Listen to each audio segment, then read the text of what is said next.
اعوذ باللہ السمیع العلیم من الشیطان اللعین الرجیم بسم اللہ الرحمن الرحیم الحمد للہ رب العالمین والصلاة والسلام علی اشرف الانبیاء والمرسلین وخاتم النبیین ابی القاسم محمد صلی اللہ علیہ وعلى أهل بيته الطيبين الطاهرين المعصومين ولعنة الله على أعدائهم أجمعين أما بعد فقد قال سبحانه تبارك وتعالى في قرآن مجيد والفرقان الحميد وهو أصدق الصادقين وقوله الحق بسم الله الرحمن الرحيم یا ایک نعرے صلوات اس لڑکے کو ادھر بھی ادھر ہو یہاں ہو ایک اور بآواز بلند نعرے صلوات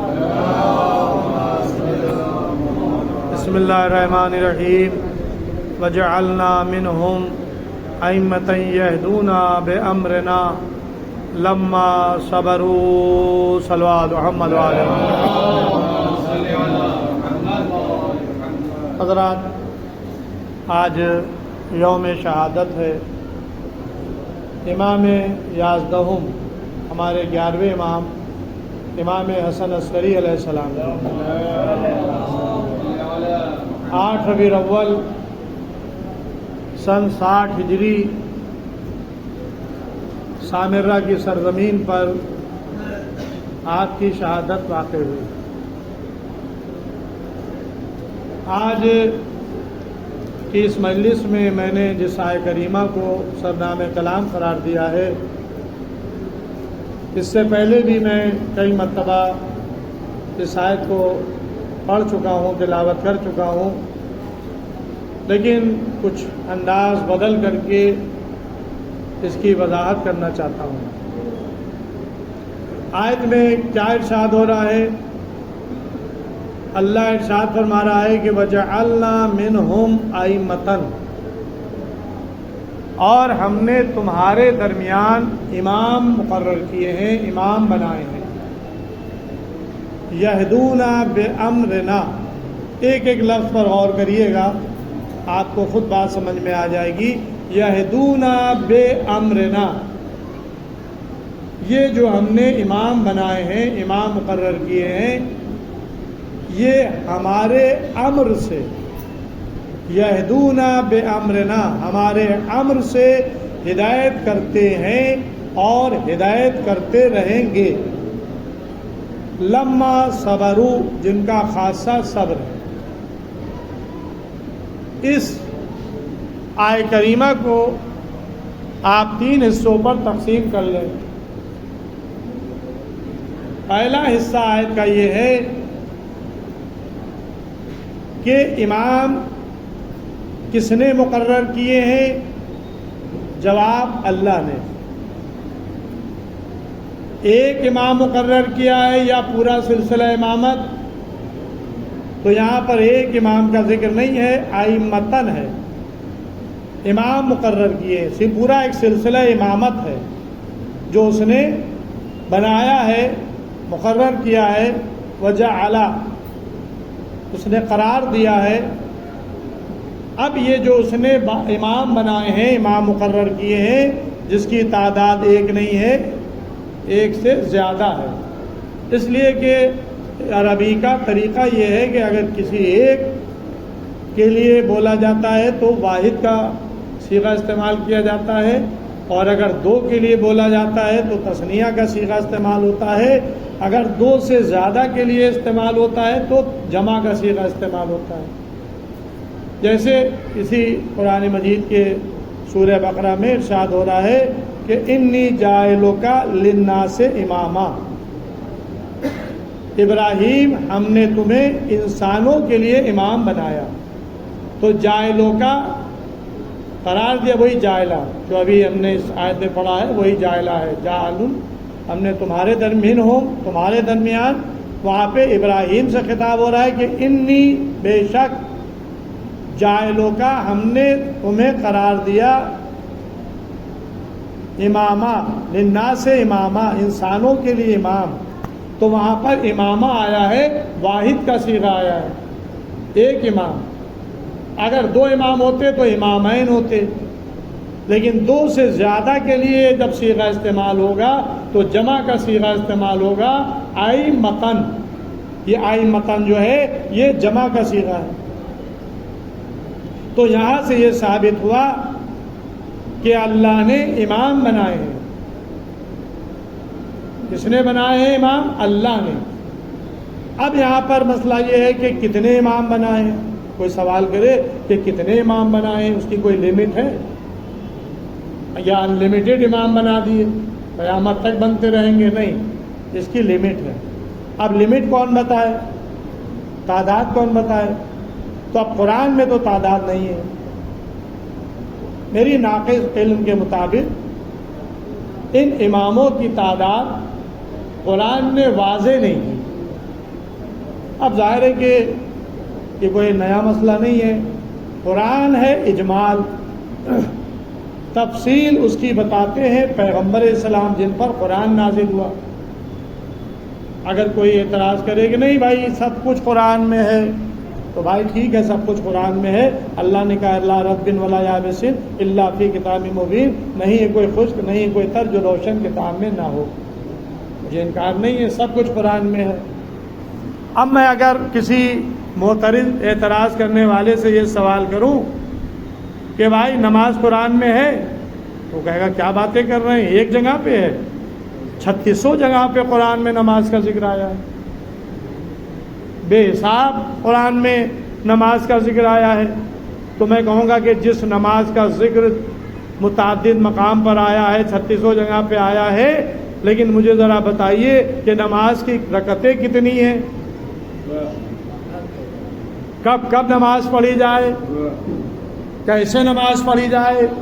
تو بھائی میں چیلنج کر رہا ہوں درگاہ کی اس مجلس میں کوئی مسلمان لکھنؤ سے لے کر سعودی عربیہ تک جہاں حرمین شرفین کے خادمین حرمین رہتے ہیں ان سے تک میں چیلنج کر رہا ہوں پورے قرآن میں وہ مجھے کہیں دکھا دیں کہ 17 رکعت نماز پڑھو، صبح کی 2 رکعت پڑھو، مغرب کی 3 رکعت، عشاء کی 4 رکعت، ظہر عصر کی 4 رکعت.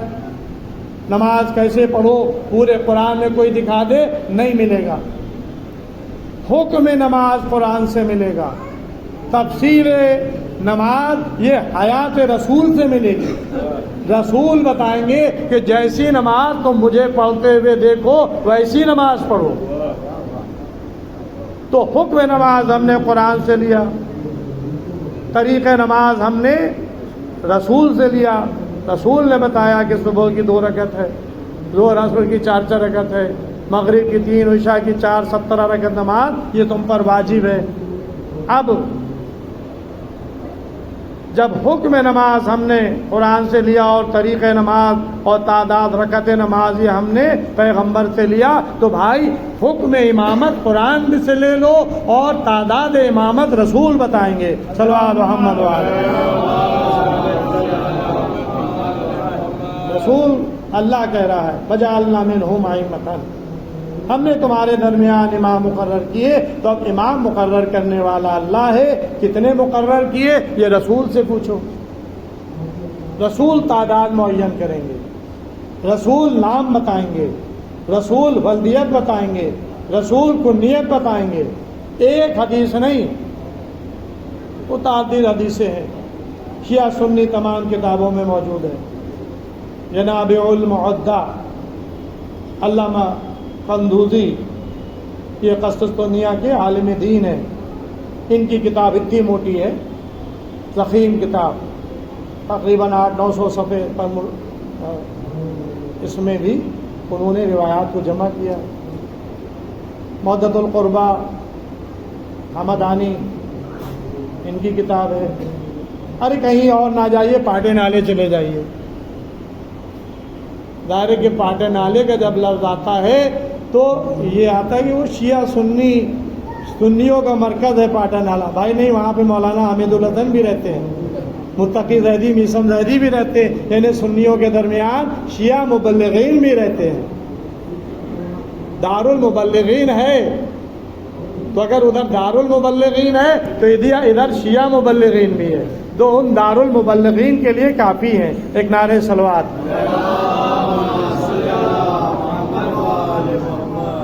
اب یہ میں نے پاٹا نالا اس لیے کہا کہ اب وہ فرنگی محل، مولانا مبین فرنگی محلی، ان کی کتاب ہے وسیلۃ النجات، میرے پاس ہے، میرے کتب خانے میں، تقریباً 100 سال پہلے وہ تقریباً چھپی ہوگی. اس کا نام ہے وسیلۃ النجات، نجات کا وسیلہ. اس میں ہے کیا؟ اس میں اردو اور فارسی حاشیہ ہے، فارسی میں اور اردو، یہ دونوں زبانوں میں وہ کتاب ہے. یہ مولانا مبین فرنگی محلی نے کتاب لکھی ہے وسیلۃ النجات. اس میں ہے کیا؟ 12 اماموں کے حالات زندگی، 12 اماموں کی لائف، 12 اماموں کی ہسٹری ہے. نام کیا ہے؟ وسیلۃ النجات. یعنی ملا مبین فرنگی محلی نے یہ بتا دیا کہ اگر کوئی نجات کا وسیلہ ہے تو یہ 12 ہیں، اس کے علاوہ کوئی نہیں ہے. صلوات محمد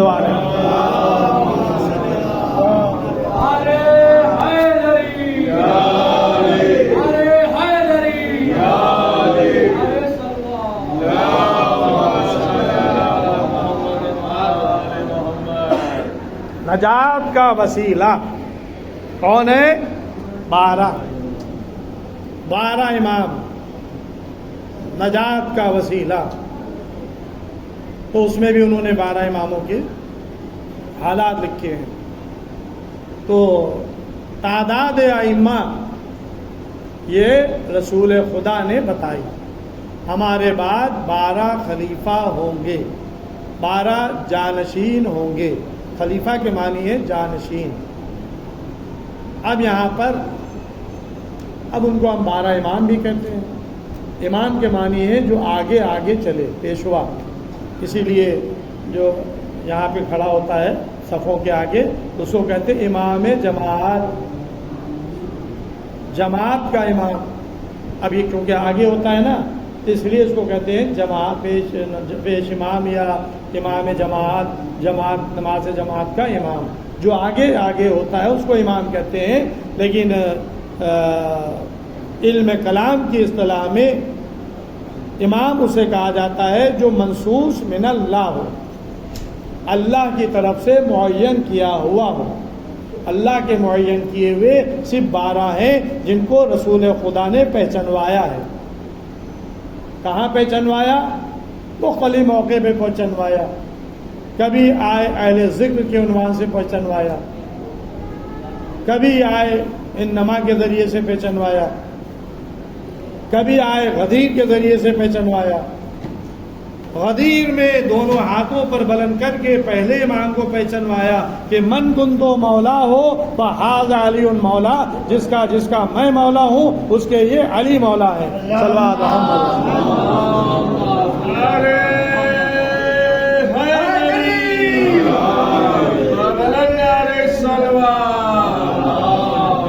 اسی کو کہتے ہیں نصب، منصوص من اللہ، اللہ کی طرف سے منصوص. پیغمبر پہ حکم آیا تھا فَإِذَا فَرَغْتَ فَانْصَبْ، جب تم فریض حج سے فارغ ہو جاؤ تو ولایت علی کو نصب کر دو.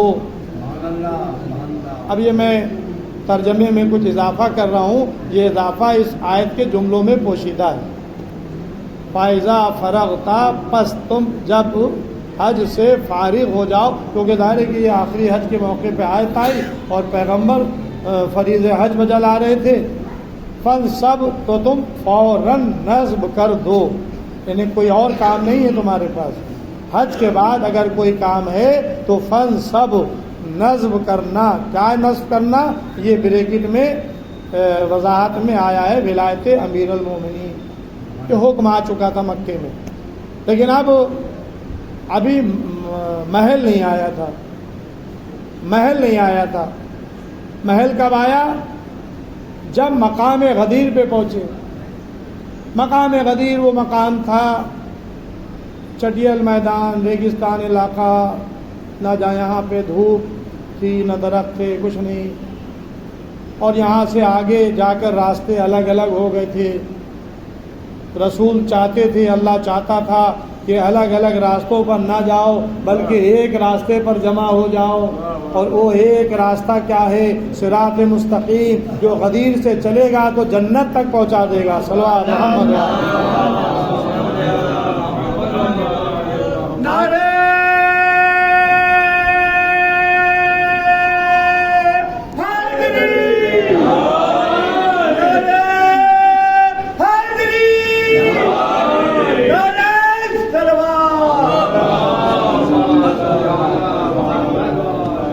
آگے اگر بڑھ جاتے تو راستے الگ الگ ہو جاتے، لوگ بڑھ جاتے، لیکن جہاں پہ رسول ٹھہرے وہ مقام وہ تھا کہ جہاں پر سارا مجمع حج سے آیا ہوا جمع تھا۔ تاریخوں نے 1.25 لاکھ کا مجمع بتایا، اس سے بڑا مجمع حیات پیغمبر میں کبھی نہیں ملا۔ 1.25 لاکھ کا مجمع، خطبہ غدیر بے مثال خطبہ، فضائل اہل بیت علیہ السلام سے سرشار خطبہ، طویل خطبہ، جو آج عربی متن اور اس کا ترجمہ مختلف زبانوں میں ہوا موجود ہے، جس میں انہوں نے بتایا کہ ان قریب میں جانے والا ہوں، میرے بعد 12 ہوں گے جو سب علی اور اولاد علی سے ہوں گے، یعنی علی پہلا اور باقی سب ان کی اولاد ہوگی۔ ایک کو پہچنوا دیا، نصب کر دیا، باقی کے نام بتا دیے، مختلف موقعوں پر بھی بتائے ہیں نام 12، لیکن یہاں بھی بتائے، یہاں بھی تعداد بتائی 12۔ اب جو ایک مسلمانوں نے رسول کی حدیث لی ہے وہ 12 خلیفہ والی لی ہے، 12 خلیفہ ہوں گے۔ تو اب انہوں نے امامت تو بنائی نہیں، اس لیے کہ قرآن میں خلیفہ آیا ہے، 4 لوگوں کو خلیفہ اللہ نے بنایا ہے قرآن میں۔ ایک خلیفہ جناب آدم کے لیے آیا ہے، ایک خلیفہ جناب داؤد علیہ السلام کے لیے آیا ہے، اور ایک خلیفہ جناب ہارون کے لیے آیا ہے اگر میری یادداشت ساتھ دے رہی ہو، اور ایک خلیفہ امیر المومنین کے لیے آیا ہے۔ یعنی امیر المومنین قرآن کی روح سے چوتھے خلیفہ ہیں۔ اب اگر کوئی چوتھا مانے تو آپ برا نہ مانیے گا، ہم بھی چوتھا مانتے ہیں قرآن کی روح سے۔ قرآن کی روح سے علی چوتھے خلیفہ ہیں، آدم سے لے کر اور علی تک یہ خلافت جو چلی ہے، آدم پہلے خلیفہ ہیں، داؤد دوسرے خلیفہ ہیں، ہارون تیسرے خلیفہ ہیں، اور علی چوتھے خلیفہ ہیں۔ تو بھائی علی کی تعداد قرآن کی روح سے بھی چوتھا ہے، اگر تم چوتھا مانتے ہو تو ہم برا نہیں مانتے ہیں۔ صلوات محمد والے خلیفہ علی چوتھے ہیں، لیکن امام یہ پہلے ہیں۔ اب عزیزوں انہوں نے خلافت لے لی، خلیفہ کی فیکٹری کھول لی، کیونکہ امامت جو ہے یہ اللہ نے اپنی طرف رکھی تھی۔ اب انہوں نے رسول نے کہا کہ 12 خلیفہ ہوں گے، اب یہ رسول کے بعد 12 ہونا تھے نا، تو امت نے کہا چلو موقع اچھا ہے، رسول نے کہا ہے 12 ہوں گے خلیفہ تو ہم وہ خلیفہ بنائیں گے۔ کہاں گئے؟ سقیفہ۔ اچھا دونوں کا جو ہے قافیہ بھی ایک ہی ہے، خلیفہ اور سقیفہ 12، لیکن وہاں 12 بنانے نہیں گئے تھے، ایک بنانے گئے تھے۔ ایک تو بنا دیا تھوڑے سے مجمع نے مل کر کے، اور جسے بنایا تھا جب وہ جانے لگا تو اس نے جب مجمع کو جمع نہیں کیا، نامنیٹ کر دیا، دوسرے کو نامنیٹ کر دیا۔ اور جب دوسرا فاطمہ زہرا کی بد دعا کا شکار ہوا، پیٹ پھٹ گیا، اب کیا کریں؟ ایک شورا بنا دی 6 آدمیوں کی، اس میں علی علیہ السلام کو بھی شامل کر دیا، لیکن مولا علی نے شورا کی خلافت کو ٹھکرا دیا، ٹھوکر مار دی کہ ہمیں تمہاری خلافت نہیں چاہیے، کیونکہ اس میں ایک شرط تھی، خلیفہ وہ بنے گا کہ جو قرآن اور سنت رسول اور سیرت شیخین پر عمل کرے گا۔ قرآن، رسول اور سیرت شیخین، یعنی شیخین یہ تثنیہ کا صیغہ ہے، 2 شیخ جو پہلے گزر چکے ہیں خلیفہ، ان کی سیرت پر بھی عمل کرے گا۔ تو مولا علی نے جواب دیا کہ میرے لیے قرآن حجت ہے، سیرت رسول حجت ہے، لیکن خلافت کی سیرت یہ میرے لیے حجت نہیں ہے، سیرت شیخین یہ میرے لیے حجت نہیں ہے۔ عثمان نے مان لیا، تیسرے خلیفہ عثمان بن گئے۔ اب چوتھا خلیفہ جب عثمان کا قتل ہو گیا اور لاش 3 دن تک پڑی رہی، کوئی دفن کرنے والا نہ تھا، کتا ایک ٹانگ بھی لے گیا، بقال کتاب چھپی ہے ایک عربی کی، تاریخ ہے، کتاب تاریخ کی ہے، اس وقت ذہن میں نام نہیں آ رہا ہے، اس میں باقاعدہ روایت موجود ہے کہ 3 دن تک ان کی لاش پڑی رہی، کتا ان کی ٹانگ لے گیا اور یہودیوں کے قبرستان میں انہیں دفن کیا گیا، تیسرے خلیفہ کو۔ یہ ان کی تاریخ ہے۔ بہرحال لوگ علی کے در پہ آ گئے، یا علی اب آپ کو میں، آپ نے کہا نہیں۔ 3 دن تک، نہج البلاغہ میں خطبہ ہے، 3 دن تک لوگ آتے رہے اور علی ٹھکراتے رہے کہ ہمیں تمہاری خلافت کی ضرورت نہیں ہے۔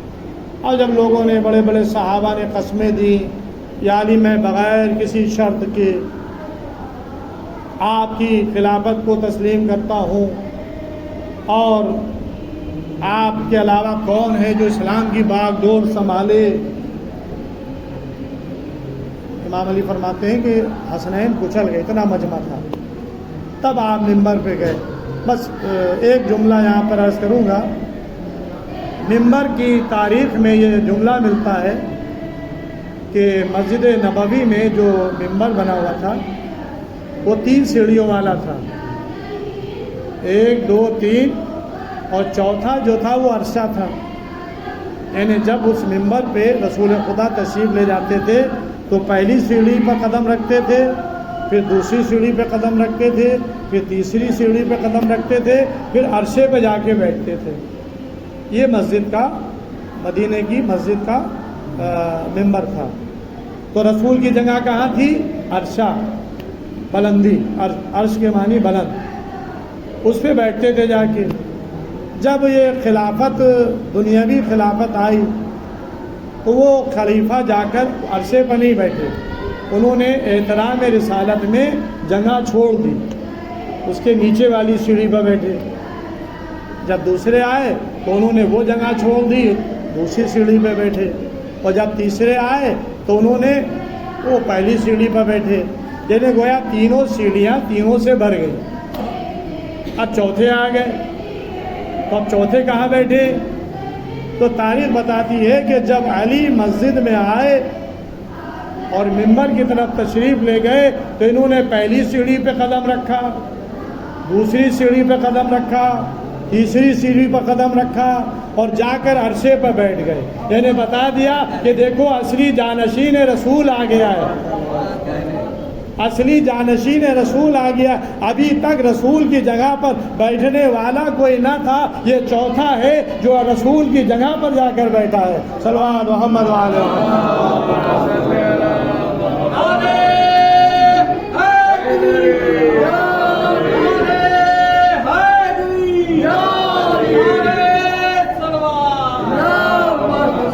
بس ابھی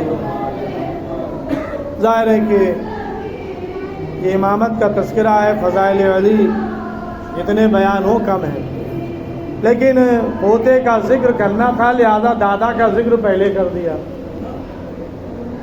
تاکہ امامت کا اندازہ ہو جائے کہ امامت کہتے کسے ہیں۔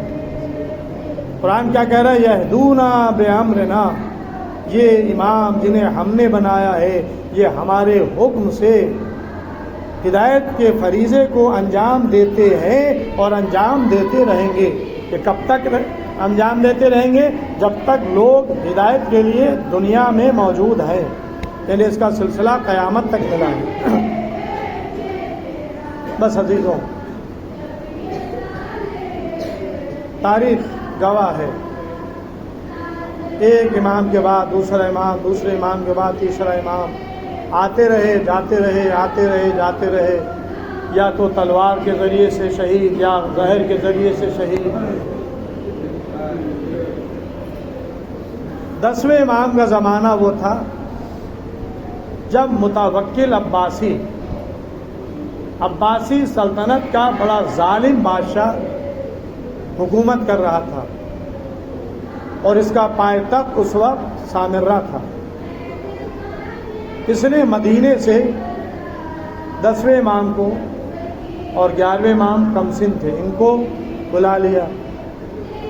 دونوں امام مدینے سے سامرہ آ گئے، سامرہ میں رہنے لگے۔ آپ کا چھوٹا سا خانوادہ تھا۔ سامرہ میں امام حسن عسکری علیہ السلام جوان ہوئے، امام علی نقی علیہ السلام نے جناب نرجس خاتون کے ساتھ عقد کیا اپنے بیٹے کا، یہ سب تفصیلات ہیں۔ اور 10ویں امام کی شہادت زہر کے ذریعے سے سامرہ میں ہوئی، آپ وہیں دفن کر دیے گئے جو آپ کا مکان تھا۔ آج سامرہ کی شبیہ لکھنؤ کی جو غار والی کربلا کہلاتی ہے، یہ ہے۔ وہاں 2 معصوموں کی شبیہ تربت بنی ہوئی ہے، ایک امام علی نقی علیہ السلام، ایک امام حسن عسکری علیہ السلام، اور ایک غار یہ ہم آپ نے مشہور کر دیا، لیکن وہ لفظ غار نہیں ہے۔ غار جو ہوتا ہے یہ پہاڑ وغیرہ میں جو ایک ہول ہوتا ہے، ہول جگہ بن جاتی ہے، اس کو غار کہتے ہیں۔ یہ غار نہیں ہے، یہ ہے سرداب۔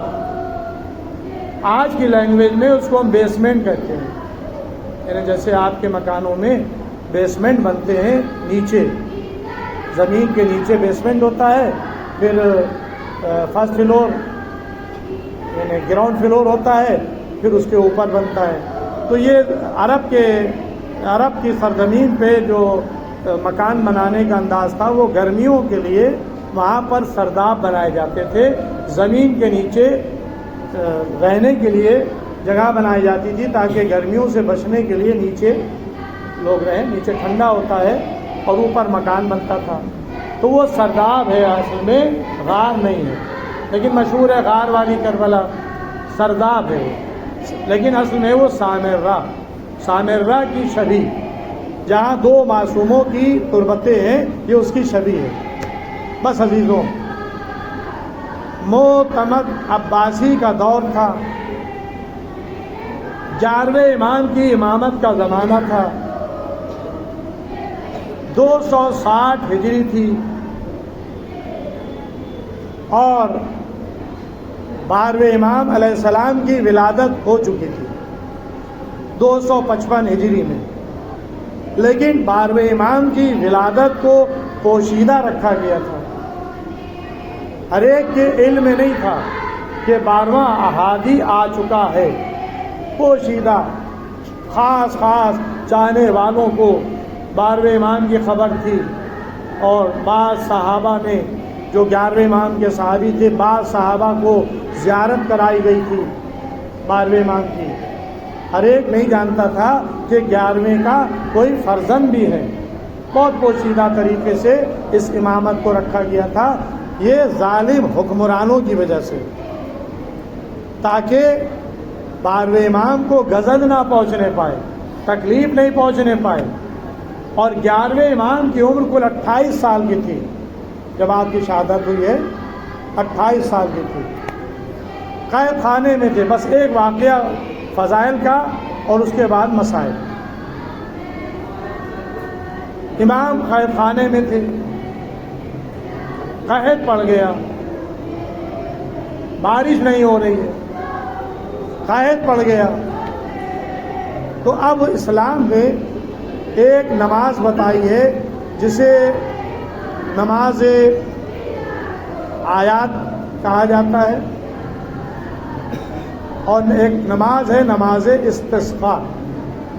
نماز آیات یہ واجب ہے، سورج گرہن، چاند گرہن، زلزلہ، سیاہ آندھی کے موقعوں پر نماز آیات پڑھنا واجب ہوتا ہے۔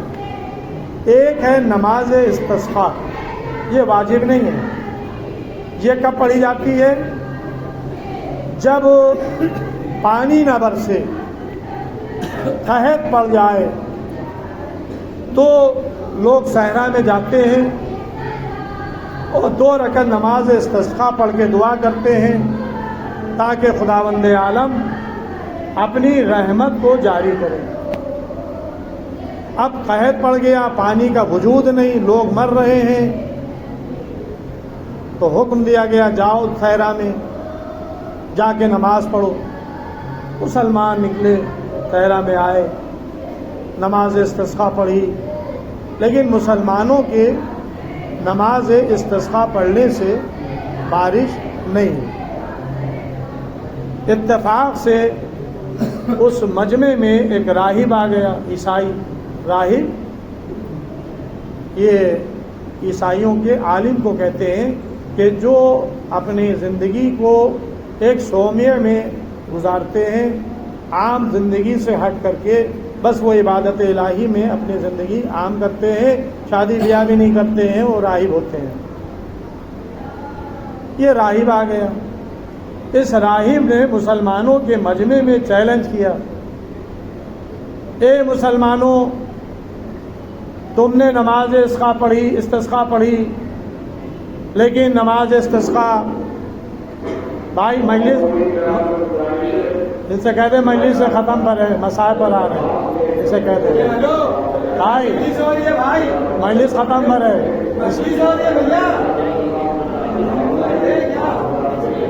ان سے کہہ دیے مجلس ختم پر ہے، مجلس ختم پر ہے بھائی، مجلس ختم پر ہے، مسائل پہ میں آ رہا ہوں، صبر کریے بھائی۔ ایسا ہے نا، جناب ابھی نہیں تشریف لائے، ایک نعرے صلوات۔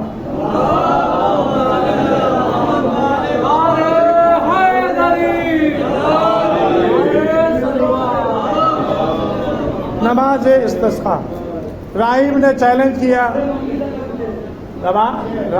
چیلنج کیا کہ میں دعا کروں گا پانی برسے گا، اور اس نے دعا کی، اب آ گئے، بارش ہوئی۔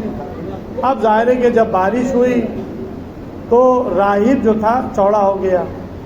راہب نے کہا کہ بھائی میرا مذہب حق ہے، عیسائی مذہب، اور تمہارا اسلام مذہب جو ہے یہ حق نہیں ہے۔ یعنی ایک بہت بڑا چیلنج اسلام پہ تھا۔ اب اس چیلنج کو کون دور کرے؟ بادشاہ تک یہ خبر پہنچی، بادشاہ نے مشیروں کو بلایا، مشیروں نے کہا کہ اس وقت اگر کوئی اس مسئلے کا حل ہے تو وہ 11ویں امام حسن عسکری علیہ السلام جو تیرے قید خانے میں ہے۔ ایک نعرے صلوات۔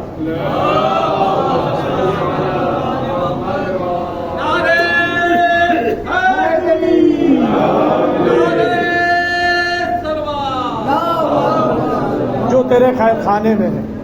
بس عزیزوں، امام علیہ السلام کے پاس ایک قاصد گیا، امام سے سارے حالات بتائے۔ امام نے کہا ٹھیک ہے، کل فلاں وقت پر سب کو جمع کرنا، میں آؤں گا۔ بادشاہ سے کہنا کہ ایک میری شرط ہے، وہ شرط یہ ہے کہ قید خانے میں جو بے قصور قیدی ہیں ان سب کو رہا کر دیا جائے۔ قیدی رہا ہو گئے۔ دوسرا دن ہوا، امام پہنچے حسب وعدہ۔ راہب سے کہا کہ کیا تو پانی برسائے گا؟ کہا کہ ہاں میں دعا کروں گا، پانی برسے گا۔ کہا کہ اچھا دعا کرو۔ راہب نے ہاتھوں کو دعا کے لیے بلند کیا۔ امام نے ایک شخص سے کہا جاؤ اس کے ہاتھ میں جو شے ہے وہ لے لو۔ وہ گیا، اس نے وہ شے لی، راہب سے کہا پانی برساؤ۔ آئے ہوئے ابر واپس چلے گئے۔ امام نے کہا کہ یہ راہب کی دعا کا اثر نہیں تھا، بلکہ اس کو کسی نبی کی ہڈی مل گئی تھی، اور یہ ہڈی کی تاثیر یہ ہے کہ جب کھلے ہوئے آسمان کے نیچے لائی جاتی ہے تو اللہ اپنی رحمت نازل کر دیتا ہے۔ بس عزیزوں، اس ہڈی کو امام نے کپڑے میں لپیٹا، دفن کروا دیا۔ اب امام نے کہا کہ میں دعا کروں گا۔ امام نے 2 رکعت نماز پڑھی، دعا کی، ابر آنے لگے، گھٹائیں آنے لگیں۔ لوگ چاہتے تھے کہ اپنے گھروں کو واپس جائیں، لیکن امام نے کہا ٹھہرو، یہ گھٹا فلاں شہر میں برسے گی، یہ گھٹا فلاں شہر میں برسے گی۔ امام شہروں کے نام لیتے گئے، گھٹائیں ادھر جاتی رہی۔ یہدونا بے امرنا، یہ امام وہ ہوتا ہے جو ہمارے حکم سے فریضہ ہدایت کو انجام دیتا ہے۔ امام جس شہر کا نام لیتے تھے گھٹائیں ادھر جاتی تھیں۔ ایک گھٹا اٹھی، امام نے کہا اب تم اپنے اپنے گھروں کو چلے جاؤ، یہ گھٹا یہیں برسے گی۔ اور گھٹا برسی، قحط دور ہو گیا۔ امام نے لوگوں کی ہدایت کی، گمراہی سے بچایا۔ لوگ اسلام سے متنفر ہو رہے تھے، پھر جاتے، لیکن امام نے بتایا کہ اسلام حق ہے، اور جب اسلام کا بانی آ جاتا ہے یا اس کا محافظ آ جاتا ہے تو اس مسلمانوں کو گمراہی سے بچا لیتا ہے۔ آج کے دور کے امام ہم ہیں، لہذا گمراہی سے بچانے والے ہم ہیں۔ بس عزیزو، امت کو گوارا نہ تھا کہ یہ 11واں امام زندگی گزارے، ان کو زہر کھانے میں زہر ملا کر دے دیا۔ بس عزیزو، مجلس تمام ہو رہی ہے۔ آخری روایت 8 ربیع الاول سن 60 ہجری وہ تھی جب ہمارا آپ کا 11واں امام اس دنیا سے رخصت ہوا۔ 12واں امام یتیم ہو گیا، باپ کا سایہ سر سے اٹھ گیا۔ بس عزیزوں، جب 11ویں امام دنیا سے رخصت ہوئے تو آپ کا جنازہ بڑے اہتمام سے اٹھا۔ کسی امام کا جنازہ اتنے اہتمام سے نہیں اٹھتا تھا۔ 11ویں امام کا جنازہ چلا، بس اس میں اور مومنین بھی شریک تھے، اس میں بادشاہ بھی تھا، اس میں وزراء بھی تھے، اس میں علماء بھی تھے۔ جنازہ لا کر رکھا گیا۔ جعفر طواب 11ویں امام کے بھائی آگے بڑھے، چاہتے تھے کہ وہ اپنے بھائی کی نماز جنازہ پڑھائیں۔ ایک کمسن شہزادہ نمودار ہوا جس کے چہرے سے جلال امامت آشکار تھے۔ چچا کا دامن پکڑ کر کھینچا، اے چچا ہٹے، یہ میرا حق ہے، میں اپنے بابا کی نماز پڑھاؤں گا۔ امام زمانہ نے نماز پڑھائی۔ دنیا نے دیکھا کہ 11واں گیا ہے لیکن 12واں حاجی چھوڑ کر گیا ہے۔ بس عزیزوں، پھر امام غائب ہو گئے۔ پھر تدفین کی منزل آئی، امام نے اپنے بابا کو دفن کیا۔ بس میں نے مجلس کو تمام کر دیا۔ میں آواز دوں گا، اے امام زمانہ، اے امام زمانہ، آپ نے سامرہ میں اپنے بابا کی نماز جنازہ پڑھائی، غسل و کفن دیا، کوئی روکنے والا نہ تھا۔ آئے ذرا کربلا کے میدان میں آ جائیے۔ 23 سالہ نوجوان علی ابن الحسین موجود ہے، لیکن اس کے سامنے اس کے بعد کی میت پڑی ہوئی ہے۔ اس کے ہاتھوں میں ہتھکڑیاں، پیروں میں بیڑیاں، گلے میں طوق خاردار۔ انا للہ و انا الیہ راجعون۔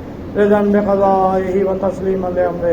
پروردگار اس مختصر سی عبادت کو قبول فرما، ہمارے زمانے کے امام کے ظہور میں تعجیل فرما، ہم لوگوں کو امام کے ناصر و مددگاروں میں شمار فرما۔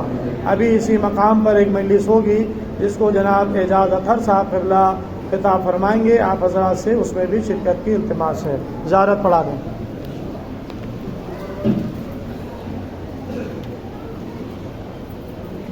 بسم اللہ الرحمن الرحیم۔ السلام علیکم ورحمۃ اللہ۔